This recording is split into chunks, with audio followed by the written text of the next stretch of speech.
సామాన్యంగా కనిపించే అసామాన్యుడు నాని గారు. సినిమాకి MS ధోನಿ.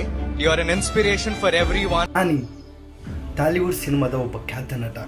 ಏನಕ್ಕೆ ಅವ್ರ ಬಗ್ಗೆ ಹೇಳ್ತಾ ಇದ್ದೀನಿ ಅಂತಾನ, ಯಾರು ಸಿನಿಮಾ ಪ್ರೇಮಿ ಇರ್ತಾರೋ ಅವರೆಲ್ಲರಿಗೆ ಇನ್ಸ್ಪಿರೇಷನ್. ಅವ್ರು ಮಾಡಿರೋ ಸ್ಟ್ರಗಲ್ ಅವರೇ ಹೇಳಿದ್ರು ಕೇಳಿ.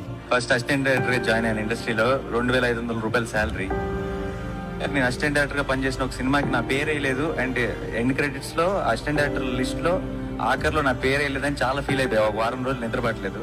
ಅಸಿಸ್ಟೆಂಟ್ ಆಗಿ ಕೆಲಸ ಮಾಡಿದಂಥ ಸಿನಿಮಾದಲ್ಲಿ ಅವರ ಹೆಸರು ಇರುವುದಿಲ್ಲ. ಯಾವುದೇ ಬ್ಯಾಕ್ಗ್ರೌಂಡ್ ಇಲ್ಲದೆ ಬಂದು ಡೈರೆಕ್ಟರ್ ಆಗಬೇಕು ಅನ್ನೋ ಆಸೆ ಇಟ್ಕೊಂಡವರು ಅವರು ಹೀರೋ ಆಗ್ತಾರೆ. ಈಗ ತೆಲುಗು ಸ್ಟಾರ್ ಅಲ್ಲದೆ ಪ್ಯಾನ್ ಇಂಡಿಯಾ ಸ್ಟಾರ್ ಆಗಿದ್ದಾರೆ. ಈಗ ಹಾಯ್ ನಾನ, ದಸರಾ ಹಾಗೂ ಹಿಟ್ 3 ಕೊಟ್ಟಿರುವಂಥ ಪ್ಯಾನ್ ಇಂಡಿಯಾ ಸೂಪರ್ ಸ್ಟಾರ್. ಈಗಿನ ಜನ ಲಕ್ ಬಿಟ್ ಹಾರ್ಡ್ ವರ್ಕ್ ಇರಬೇಕು ಅಂತಾರೆ. ಅವರಿಗೆ ಸಿನಿಮಾದ ಮೇಲೆ ಇರುವಂಥ ಕನ್ಸಿಸ್ಟೆನ್ಸಿ ಅವರಿಗೆ ನ್ಯಾಚುರಲ್ ಸ್ಟಾರ್ ಅಂತ ಕೊಡುತ್ತೆ.